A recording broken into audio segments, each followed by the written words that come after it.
up? My name is John Bonjour. I am a comic book... hang on. Something's wrong.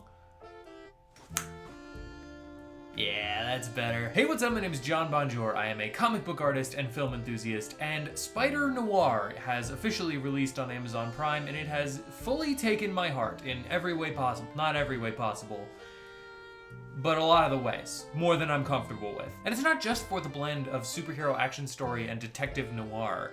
It's not just for the fun gimmick of being able to switch back and forth between deep, saturated color and well-crafted black and whites. And it's not even just for the Nicolas Cage of it all. The thing that really captured me about this show is the villains. Superheroes are nothing without their villains. They are intrinsically... I can't put my head back in the way that I want to with this hat.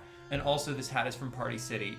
And also, I have a drink. I'm really well set up for this. Superheroes are nothing without their villains. Batman is nothing without the Joker. Superman is nothing without a bald, rich white guy. And Spider-Man is nothing without a large swath of often animal or nature-based supervillains. And this show is no exception. In fact, it might be the proof of the rule. Spider-Noir has a large, delicious cast of eccentric, strange villains that all lend to the tone and feeling of the piece. In our cast of rogues, you have Silvermane, who has lended the insane gravitas of a Brendan Gleeson. You have an Electro, who at every turn is just kind of misquoting Shakespeare. And you have Sandman, who somehow fills the role of misunderstood mobster trying to get out of the game for love, and guy made of sand who can turn his fist into a big hammer. There's also an argument for a Black Cat type character, although if I'm having a gripe and this is not a review of the show, she doesn't really do a lot of Black Cat kind of stuff. She has more of a canary-themed vibe, and it does feel like if you're gonna have a character who dresses up in these elaborate costumes and call her Cat Hardy, it feels like we were so close to getting a solid Black Cat costume on this screen, and we just didn't. Which is, again, I'm not here to criticize the show. Other than that, that is a criticism of the show. I guess I am here to criticize the show. Spider-Noir has some incredible villains, and they are all hammy and scenery-chewing performances that I immediately fell in love with. I was obsessed with the way that they were presented on screen.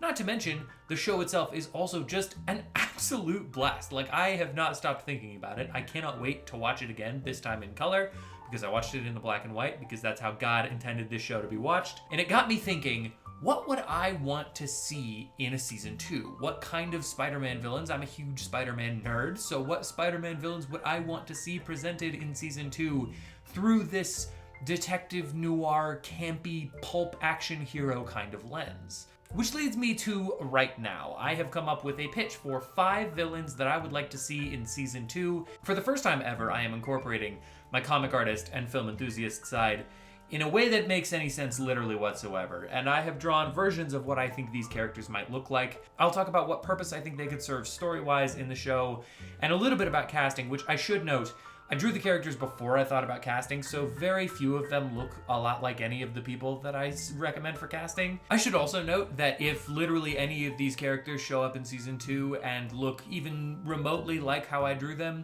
I'm gonna be insufferable for the next year after that happens. Just a heads up, you might wanna kinda check out of the channel because it's gonna be a nightmare for a bit. To start it off, first and foremost, a character that has not had a real live action adaptation until about a month from when this video comes out, Matt Gargan, the Scorpion, or in this case, I want it to be Martha Gargan. This is probably the best continuation of the show, the best follow-through of the story that was told in season 1 that I came up with. Martha Gargan was a nurse during the war who got stung by a scorpion monster during the experiments that we saw in season 1, turning her into a slowly mutating body horror scorpion herself. But here's the twist. Gargan is her married last name. Her maiden name?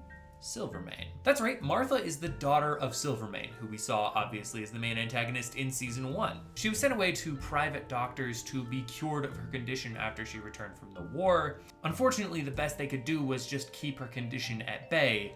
So when she finds out that Silvermane is dead, she blames Spider-Man, returns, and throughout the season, more and more develops into a human-scorpion hybrid. I see her as a main antagonist of the second season of the show, planning both to kill Spider-Man and pick up where her father left off in his reign of crime. Now, talking about casting, I see Martha Gargan as a vitriolic, angry, violent outburst kind of character who can also charm her way into a room. I think one of the things that made Silvermane so fun is that he was charming until he switched. I think Martha would be very well off to maintain that same feeling, but when those looks start to get a little more, shall we say, insectuous? More like a scorpion, she leans out of the charm and into her newfound strength, her newfound venom. And I mean poison, not venom. Not Venom. Maybe I'll do that in a part 2. For my casting, I went through a series of actresses that I think would do a good job and landed very firmly and very comfortably on Olivia Cooke, who is not technically Irish, so she doesn't have the accent to carry through from her father, but she does a good Irish accent in the movie Pixies, which is pretty fun if you haven't seen it. You may also know her from Ready Player One or Thoroughbreds, also a very good movie. But she can do the accent, and I think she has that depth and aggression inside her in a way that a lot of other actresses that I was thinking don't for her. I also think she is of the level that might join this show. I want these castings to be somewhat reasonable, at least partially. I think this is a show that, yes, does have Nicolas Cage and Brendan Gleeson, but it doesn't have Leonardo DiCaprio. Like, we're not gonna get massive A-list stars, probably, more than likely. So I want to keep these reasonably possible just because I think it's more fun to do so. So that's Scorpion. I think she could be a really fun follow through from the last season. I think it would be interesting to see more of what we saw with like the human spider that we saw in the show. I want to see more of that scary kind of horrific vibe that I think works really well, and I think this would be a fun way to adapt Scorpion. She's also the only woman villain that I could come up with, and I know Scorpion isn't traditionally a female villain, but she's the only woman I could come up with to make work in this show outside of Kat Hardy, just developing her character. And I think part of what works about this is that you expect like a female, like a femme fatale kind of character, and instead she's just super angry and very strong and trying to kill Spider-Man with her big long tail. I think she could be really fun. And without further ado, our next villain that I would like to see in season 2, Mysterio. In this universe, Quentin Beck is an actor in many of the movies that Ben Reilly watched trying to relearn how to be a human being. But now, because the general landscape of cinema has moved itself toward adaptations of the Spider in film, he's out of work. He doesn't fit that part. He has the same kind of thing as Leonardo DiCaprio in Once Upon a Time in Hollywood, where he was a famous actor and then he became the heel, and now he's just sort of aged out of the work. And for that reason, he hates the Spider. The Spider is the character and person that they're making all of these movies that moved him out of his work, out of the thing he loves to do, which gives him a vendetta. I also think it could be really fun to introduce the LA side of this kind of thing, the film production side, and have Nicolas Cage, have Ben Reilly show up in LA and have to solve some kind of mystery around that for a little bit, even for just an episode. Or even if we wanted to keep it in New York, then production on the new Spider movie has moved to New York from LA to shoot a series of scenes, and there's some kind of mystery that involves Ben Reilly, ropes him into it. I think it would be fun to have him be, but part of the fun of the show was that he was an investigator and also a superhero. I think part of that could be brought together here if Mysterio is an actor and also a supervillain, and he is an investigator for this set and also a superhero. I want this version of Mysterio to lean more into the classic stage and screen kind of illusions and less into the technological side like other versions we've seen. I think it would be more fun and it would be more fitting to this universe if he was just using little smoke pellets and wires, and if he had maybe projections, but they're very limited projections. I think it would be more fun to see him have to create these illusions with mirrors and fake props, and that to me fits the world and fits what this could be in a way that you could never do in like an MCU. It would be a dumb thing to have. When we're talking casting, I see this version of Quentin Beck as a somewhat older, although it doesn't have to be particularly old, very flamboyant, very outward, heart on his sleeve kind of guy. You can see this version of him would be lovable if he was loved. If the world around him adores him, then he's a fun, happy-go-lucky kind of guy. But if the world around him is shunning him, that's when he turns to his anger and his hatred for the Spider. And I kind of have two castings. There's two that I think could work really well. Ironically, both from Severance, the show. John Turturro, I think, leans into the older, aging out side of things. That would be a lot of fun. He also has kind of a manic, uncomfortable, zany energy that I think works really well. But the pick that I'm really excited about, the one that does not fit the picture that I drew literally at all, would be Tremel Tillman, who you may recognize from Severance, like I mentioned before, or Mission Impossible World's Deadest Reckoning. He has this very specific flamboyant energy that feels not put on, but so deeply true to himself that I think could be so fun in this version of Mysterio. I think watching him put on a big bubble helmet that's full of smoke and fly around on wires would be just... cinema would never be the same. That said, some of these characters don't all work in season 2. This isn't a pitch for the second season. It's a series of directions that they could go. So I don't know that like Martha Gargan and Quentin Beck really work together in the same series. They might. There's a way to do it. You brought a lot of villains in for the first season, so it's possible to kind of relate them together, but I don't think they inherently have to be. We interrupt this broadcast to deliver breaking news. Breaking news. A new comic book is out. That's right. You thought they were done, but no, we're not done making comic books. Nobody's ever done making... No one told you we were done making comic books. Why did you believe that? This comic is called Edge of Bordertown, and you should check it out. Edge of Bordertown is completely free to read on johnbonart.com. That's JONBONART. Follows an octopus-headed wanderer through the wasteland of a probability apocalypse. If you like comic books, and I know you do, and if you thought you were done with comic books, and I know you did, think again about the second part. You still like comic books? Go read Edge of Bordertown right now. That said, my next villain that I would like to see, I think works quite well with the Scorpion, and that is Kraven. In this world, Sergei Kravenov is an old money bastard. He is a big game hunter who got tired of the big game, and now he wants the ultimate hunt. He's on the hunt not just for people, but for super people. This is how we kind of rope in the Scorpion. Kraven is hunting down all of the people who gain superpowers. He's hunting down all of the animal-themed superheroes and supervillains. Well, really superhero and supervillains, just for the hell of it. I think that's what makes this version of the character so fun. It's not an honor system. It's not because he needs to prove himself as the best hunter in the world. It's because he got bored and tired, and he just needs something to feel the thrill of being alive again. It's fun to me, the idea that Ben Reilly is just constantly being harassed by old rich men, and I love the idea of Sergei Kravenov making his way through as many massive animals as he possibly can and realizing that there's something even bigger on the horizon. I also think the idea of having a character that doesn't hate Spider-Man for any reason, he just wants to kill him, is fun. That's what makes Kraven fun in the comics and the movies. In the comics, is that he hates Spider-Man and he just wants to kill spider-themed things. He just wants to kill all animal-themed things. There's a recent run of The Amazing Spider-Man that I can't remember who wrote it. Nick Spencer wrote the the run of Amazing Spider-Man, drawn by Ryan Ottley, that has Kraven kind of rounding up all of the animal-themed superheroes and supervillains and putting them in this big kill dungeon that he made out of Central Park. And just getting a bunch of super rich people to come in and try to kill them. And it's just like Most Dangerous Game, but with Spider-Man.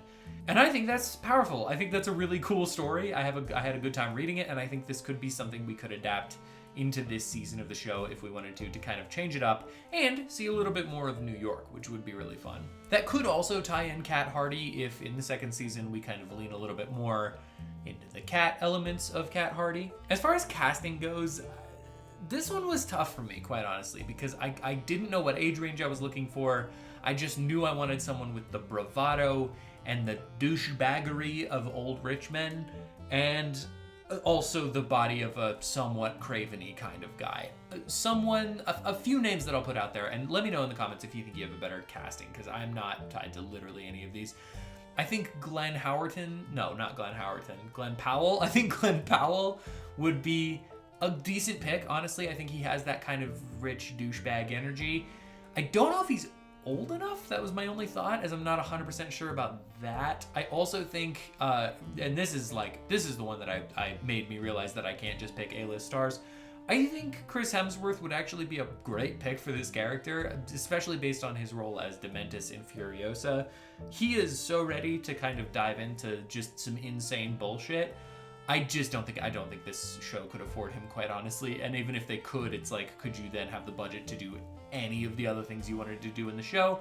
Probably not. I don't know. It really is honestly tough. If you have a good casting for this, Glenn Powell is the closest I could get, but even he's a little big for this. I do think this role kind of lends itself in the same way that Silvermane does to a thing that a higher level celebrity might want to do, because they get to just kind of come in, do a silly thing for, I don't know, 3 episodes of a show and then leave. Up next, we have a character that we'll never get an adaptation of in probably anything, but if we were gonna get an adaptation, I think this might be the most fun place to put him, and that is Big Wheel. Big Wheel is one of the dumbest Marvel supervillains ever created, and you're never gonna believe what his superpowers are. He's actually, he's got a big wheel. In my pitch for the Noir universe, Jackson Wheel is a businessman in specifically the automotive sector who gets caught embezzling money, which leads him to be fired and into a life of crime to support his, I'm gonna say, coke habit. That seems like something we could probably put into this. I think with the official return of the Spider in the last season of the show, having more villains that are a little bit unrelated and kind of doing their own thing just sort of start to crop up makes a lot of sense and is a fun ramification of that character coming back and of the show kind of moving forward. I also think, just generally speaking, we can move a little bit away from the mobster thing because we did that. And if we just keep doing that more and more for every season of the show, it'll get kind of boring. And I would like to see some other things. In this case, the other things that I'm talking about is a huge wheel with Tommy guns attached to the side, just screaming through the city of 30s New York. He could totally be like a one-off opener villain just to give us a fun action sequence, something for Spider-Man to do as we re-enter the story and re-enter his life. Or he could be a character that kind of shows up every once in a while. I think it would be also very fun if at some point later on in the season, after he's defeated Big Wheel, Spider needs some kind of transportation to get from one place to the other, and he has to steal the Big Wheel and ride, use it. I just want Spider-Man in the Big Wheel. He scratches the same itch in my heart that Batroc the Leaper does, and I just need more of that in my life. As far as casting goes, Big Wheel is, I think, in this universe, such a fun little chaotic freak. I think he is, like I said, has a severe coke problem, and I want him to be a guy that you could genuinely see getting in a big wheel and thinking that's the way to kind of go about his life. I also think he needs to have a certain theatricality to him to get into this old style racing costume and also into this giant wheel. I genuinely, I found the perfect actor, and like I wasn't gonna do castings necessarily until I found this particular guy to be Big Wheel, and that is Griffin Newman, who you may know from the Blank Check podcast or from the Tick show or probably many other things. Griffin Newman is one of the best people in the world. He seems like such a wonderful guy from everything that I know about him. And also, I think he is the perfect level of freak for this. I think he is just a bona fide, certified freak. I drew the character, and then I ended up accidentally drawing him kind of looking like Griffin Newman, and I went, well, that's what this video is now. For my final villain that I would like to show up in Spider-Noir Season 2, this is, quite honestly, my least likely pick, and also, I think the pick that has the potential to be truly the most fun in the show. And that's Morbius. Dr. Michael Morbius thought he found the cure to his rare blood disease, but instead he mutated himself. During the day, he's a biochemist, but at night, he becomes an insatiable vampire.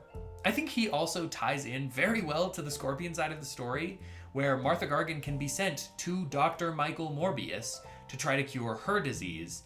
And when she leaves and takes all her money with her, he, in a last-ditch attempt, tries to use the cure on himself, which turns him into a vampire. There are some things about this that I think are very fun. I want him to feel Nosferatu as hell. Part of what I think would be fun about that is we already have this black and white show, which would lend itself to being Nosferatu, but also I love the things that you could do with the shadows in this. The way that you could handle those like deep, heavy blacks in the frame and have him like popping out of corners. He could be a genuine like horror villain or horror leaning villain that also kind of has that almost Bela Lugosi Dracula thing. But I don't want him to be that sexy. I don't want him to be big sexy Dracula. I want him to be yucky, Yucktown, icky Dracula. I want people to see him and go, ugh. Like, I don't want him to be like, ooh, I want him to be like, ugh. Do you see what I'm saying? Do you understand my vision? Are you tracking with me right now? Now let's talk casting for Dr. Michael Morbius. This is where it gets out of hand. I had an idea that I am so in love with, and here's what it is. So in the 90s Spider-Man cartoon, Morbius wasn't allowed to be a blood-sucking vampire because it's a children's show, and they thought that children would, I guess, bite other kids. I'm not 100% sure what the fear was there, but I could see it being too scary, too gross. So he doesn't drink the blood of his victims, he sucks the life force out of them, which I think is worse. Just so we're clear, this isn't what the video is about, but I do think it's much worse when Michael Morbius, the vampire man, pulls out his little tentacle hands and he sucks the soul out of people. Like, I think it would have been more palatable to just have him drink the blood like a vampire might. In this, he does drink blood like a vampire because I think that's fun and a little bit cheesy, and if we're gonna have a vampire, have him do vampire stuff. But my thought is, to maintain the spirit of the thing, I want him to also suck some of the life force out with the blood, and so he starts to morph himself to look more like the people that he eats, which means my first casting is Christopher Walken, because for the first chunk of the season, I want him to have this old, crusty, regal energy to him that I think Christopher Walken could do a very good job with, and then he drinks a specific victim down the line. We'll have several others before that, so you can see him kind of start to morph into other people. And then, my second casting for Morbius is Nicolas Cage. That's right, he bites Ben Reilly. He sucks some of the life force out of Ben Reilly, and he becomes a Nicolas Cage-looking guy. The final showdown between Spider-Noir and Michael Morbius is Nicolas Cage versus Nicolas Cage. That's right, it's a cage match, baby. So there are 5 villains that I would like to see in Spider-Noir Season 2. I can do another one of these. If you guys are interested in seeing that, let me know. What's more important to me is that Spider-Noir gets a Season 2. I think this show is genuinely tremendous. It is an absolute tour de force, if you will, of just showing what you can do with Spider-People spin-offs. If this isn't a wake-up call to Sony that they can use their other Spider-People in other things, and because they're so visually, stylistically, tonally different from their regular Spider-Man, from the MCU Spider-Man, they can be something completely of their own. Please make more of this kind of thing, and I would love to see more of this particular show, maybe a Spider-Gwen show, maybe a Silk show. There's lots of things you could do.